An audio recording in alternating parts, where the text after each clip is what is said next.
श्री दत्तप्रबोध अध्याय 20. या अध्यायामध्ये आपण दत्तगुरूंच्या उर्वरित 5 गुरूंविषयी जाणून घेऊयात. मागील अध्यायामध्ये आपण दत्तगुरूंचे 8 गुरु पाहिले.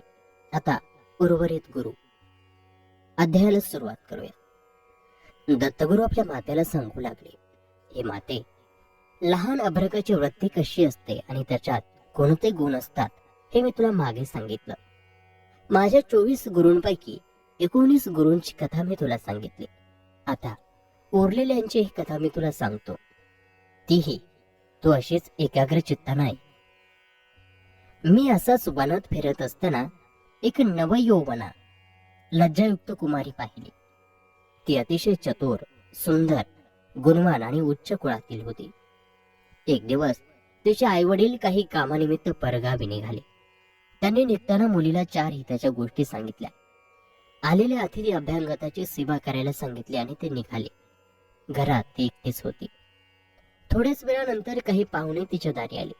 मुलगी शालीन, कुलीन होती, उपवर झालेली होती. एकदम नवख्या माणसासमोर जाणं तिच्यावरच्या संस्कारांना रुचण्यासारखं नव्हतं. म्हणून तिने आतूनच त्यांना बसायला सांगितलं. आपण दिसणार नाही याची काळजी घेऊन तहानलेल्या त्या पांथस्थांसाठी पाण्याचं तांब्या भांड आणि गोड दाराशी आणून ठेवला. आलेले प्रवासी भुकेलेले असतील हे जाणून तिने स्वयंपाकघरात साळी कांडायला घेतल्या. उकळात झटपट घाव घालायला सुरुवात केली तशी तिच्या हातातील कांकणं वाजू लागले. त्यांचा नाद ऐकता तिची ती शरमली. बाहेरच्या लोकांना आपलं अस्तित्व समजू नये यासाठी तर तिनं दार लावून साळी कांडायला सुरुवात केली होती. आता हा आवाज ऐकल्यावर ते काय म्हणतील? आपल्या उधोपणाला बोल लावतील, मर्यादा नाही म्हणतील. तेव्हा या बांगड्या हातातून उतरवून घेऊन कांडलेलं बरं असं म्हणून तिनं काही बांगड्या काढून ठेवल्या आणि कांडायला सुरुवात केली. तरीही आवाज येतच होता. म्हणून मग फक्त एक एक बांगडी हातामध्ये ठेवून तिनं अजिबात आवाज न करता सर्व साळी झटपट काढल्या आणि रांधून बाहेर आणलेल्या पाहुण्यांना दिल्या आणि त्यांना तृप्त केला. कुमारिकेपासून द्वैत टाकून अद्वैपणी मिरवण्याचा गुण मी घेतला आणि एकाकी होण्यास शिकलो. तरी सुद्धा मन हे अतिशय चंचल, स्वैर विहार करणार आहे याची जाणीव मला सारखी होत होती. ते एकाग्र करणं अत्यंत अवघड आहे हेही मला समजलं होतं. आणि ते एकाग्र एकलय करायला मी लोहारापासून म्हणजेच शरकारापासून शिकलो. शरकार म्हणजेच राजाचे बाण तयार करणारा लोहार. तो आपल्या दुकानात बसून कठीण, ठिसूळ असा धातू बाजूला करत होता आणि बाणांच्या साठी टणक धातू निराळा एकत्र करत होता. त्यानं मोजमाप घेऊन त्या टणक धातूच्या एकसारख्या कितीतरी पट्ट्या तयार केल्या. त्यांना आकार दिले, काही ठिकाणी बाद दिला आणि विविध मुखी फळे घडवून बाणमुख बनवली. त्यांची लांबी, रुंदी मोजून त्यानं लखलखीत तेज आणून त्यांना मनस्वी धार करून शेपटी जोडली आणि अतिशय सुंदर तीक्ष्ण बाण तयार केले.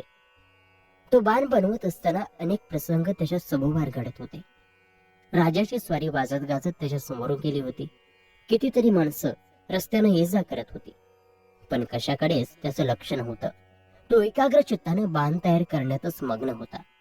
त्यामुळे बाणाशिवाय दुसरं काहीच तो पाहू शकत नव्हता. एका दूतानं तेवढ्यात येऊन त्याला विचारलं, अरे, महाराजांची स्वारी इथूनच गेली का? त्या शिरकारानं उत्तर दिलं, मला माहित नाही, मी माझ्या कामात मग्न होतो. त्याचं उत्तर ऐकून दूताला राग आला, पण शरकाराची एकाग्रता त्याला काय कळणार? माते, ही एकाग्रता मी त्या लोहारापासून घेतली. एकाग्रतेशिवाय कोणतंही कार्य होऊ शकत नाही. एकाग्रता असली म्हणजे सर्व इंद्रिय व्यवहार विसरायला होतात. भोग तहान आठवत नाही. साधन साधायला मदत होते. साधना करायला मग मठ, मंदिर आणि गुंफा पाहिजेच असं नाही.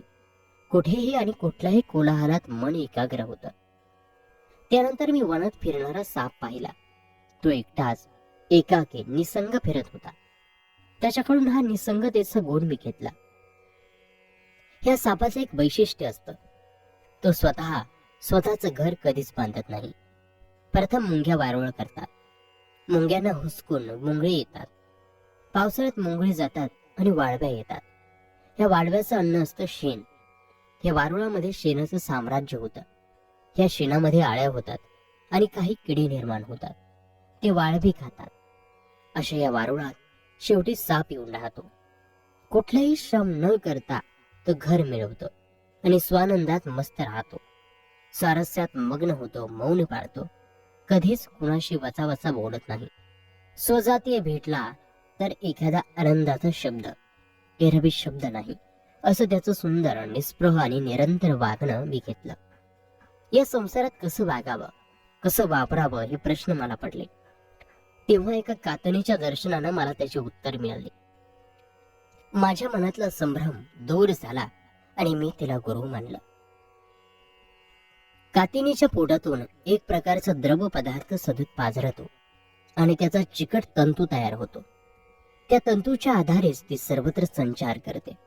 उंच चढून जाते, पुन्हा उतरू शकते. त्या तंतूच्या सहाय्यानं ती विविध प्रकारची घरं बांधते, त्यात वावरते. एखाद्या उंच अडचणीच्या जागी तंतू गुंतवून ती एकदम पायथ्याशी येते. तंतू पुन्हा गुंतवून त्याचे उभे आडवे विडे घेऊन घर बांधते. पुन्हा त्या उंच बांधलेल्या तंतूपाशी जाते आणि अशी अनेक घरं बांधते. वेगवेगळ्या घरात राहते, पण कोणत्याच घराचा मोह धरत नाही किंवा एकाच घरात कधीच वास्तव्य करत नाही. कोणी तिची घरं मोडली म्हणून खंतावत नाही, खेद करत नाही. उलट नव्या उत्साहानं घर बांधित राहते. तो तिचा तंतू कधीच नाश पावत नाही. हा आणखी विशेष. मानवालाही असंच व्यापक आणि अविनाशी सोह तंतू लाभला आहे. त्यालाही कधीच नाश नाही. या तंतूच्या आधारे मानवी शरीर वापरतात, सर्व व्यवहारांचे सोपस्कार करतात. परंतु या सर्वांना पुरून उरणारा तो सोह तंतू आहे. कातिनी सारखीच माया आहे. तिनं पुरुष पोटी साठवला आहे. हा ब्रह्मरूप आहे. तो कातिनीच्या नाभिस्थानापासून निघतो. त्याचं रूप तंतूच असतं. त्या कातिनीस एक कल्पना सुचते की त्रिगुणांच्या ऐक्याला जन्म द्यावा. ही कल्पना म्हणजे तो द्रपडूप चिकट तंतू. त्या चिकट तंतूपासूनच नानाविलास खेळले जातात. या तंतूच्या आधारेच मायेचा खेळ वाढतो, विस्तारला जातो. त्या तंतूच्या आधारे जो पट निर्माण होतो त्याला घटमठादी भाव प्राप्त होतो. अनेक वस्तू निर्माण होतात, झाल्यासारखे वाटतात, पण ते सर्वांमध्ये कुठेतरी एकत्व असतं. फक्त मायेमुळे ते विविध स्वरूपी आहे असं वाटतं. पण विवेकाची कास धरली की मायेमुळे निर्माण झालेलं हे सर्व खोटं आणि ब्रह्म तेवढंच एक खरं, तो तंतू खरा हे पटतं. सद्गुरूंच्या कृपेमुळे काय होऊ शकतं, सद्गुरू काय करतो, त्यांचं सामर्थ्य काय, असे अनेक भ्रांत प्रश्न मला पडले होते. त्या सर्वांची उत्तरं मला वनात भ्रमण करणाऱ्या एका भोंग्यानं दिली आणि म्हणून मी त्याला हे गुरु मानलं. कसं ते सांगतो. विश्रांतीसाठी एका रम्यस्थळी मी बसलो होतो. ज्या झाडाखाली बसलो होतो ते अतिशय डेरेदार आणि फळाफुलांनी लहडलेलं झाड होतं. झाडावर नाना प्रकारचे पक्षी होते. ते मधुर कूजन करीत होते. इतके अधिक चमत्कार मी पाहिला. त्या झाडाभोवती गिरट्या घालीत असलेला एक भुंगा आला. त्या भुंग्याच्या मुखात एक सुरेख आळी होती. भुंग्याचं घर हे झाडावरच होतं. झाडावरच्या आपल्या घरात त्यानं त्या आळीला ठेवलं आणि घराचं दार बुजवून टाकलं. माझ्या डोळ्यांनी मी प्रत्यक्ष पाहिलं आणि मला आश्चर्य वाटलं की त्यानं असं का केलं, त्या आळीला का कोंडलं. माझ्या मनात नाना विचार आले. मी बारकाईने सर्व गोष्टींचे निरीक्षण करू लागलो आणि एक आश्चर्याची गोष्ट माझ्या पाहण्यात आली. तो भुंगा रोज येऊन त्या कोंडलेल्या आळीला आपल्या काटा टोचत असे. काटा टोचून निघून जात असे. असे कितीतरी दिवस सोलटून गेले आणि विश्वास बसणार नाही अशी गोष्ट घडली. त्या भुंग्याच्या घरात कोंडलेल्या आळीचा भुंगा होऊन बाहेर आला. भुंग्याच्या संसर्गाने एक अळी ही भुंगा झाली व भुंग्यात मिसळून गेली. म्हणजे भुंग्यानं स्वतःच्या संस्कारानं त्या आळीला स्वस्वरूप प्राप्त करून दिला. त्याच्या पूर्वीच्या रूपाचा थोडा बहुत अंशही शिल्लक राहिला नाही. तिला भुंग्यानं सुस्वरूपकार करून घेतलं. हाच गुण मी घेतला आणि सद्गुरूला शरण गेलो आणि मला अभयदान देऊन गुरुनं मला बीजमंत्र दिला. जे पिंडी तीच ब्रह्मांडी हे कसं याचा साक्षात्कार घडवला. म्हणून माते, मी तुला अशी विनंती करतो, स्वहितासाठी तू सावध हो. या देहाचं सुख शाश्वत नाही. हा देह अखेर निरुपयोगी. जगातल्या कोणत्याही प्राण्याचं, पक्ष्याचं शरीर हे मेल्यानंतरही उपयोगी पडतं, पण मानवाचं शरीर मात्र उपयोगी पडत नाही. चांबडी, हाडं, चरबी, रक्त हे नासून जातं. जाळण्याजोगं त्याचं स्वरूप होतं. तसं प्राण्यांचं नाही. तशा चांबड्याच्या विविध वस्तू बनवता येतात. चरबीचा उपयोग होतो. मांस खाण्यासाठी उपयोगी पडतात.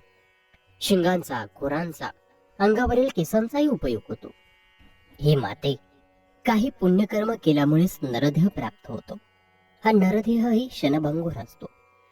लोभ मोहाच्या ध्यासानं या अप्राप्य अशा नरदेहाचं अज्ञानी लोक माथेर करतात. सर्वेश्वर प्राप्तीचा विचार देखील त्यांच्या मनाला शिवत नाही आणि सर्व आयुष्य असंच संपून जातं. हे माते, तुझ्या बाबतीत असं घडू नये, कारण साक्षात सद्गुरूंच्या सहवासात तू उभा जन्म काढला आहेस. तर आता त्यांना अनन्य भावानं शरण जा. त्यांच्या चरणी लीन होऊन षड्रिपूंचा त्याग कर आणि या भवसागरातून पार हो. मानव देहाचं सार्थक करून घे.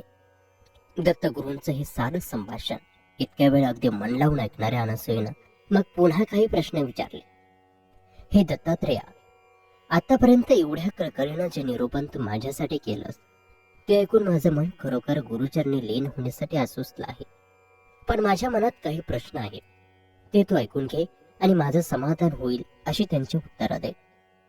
माझ्या मनातील पहिली शंका ही की अवाढव्य असं ब्रह्मांड म्हणजे काय, पिंड म्हणजे काय, आणि या साऱ्यांचं जे तत्वज्ञान, ते तत्वज्ञान म्हणजे काय.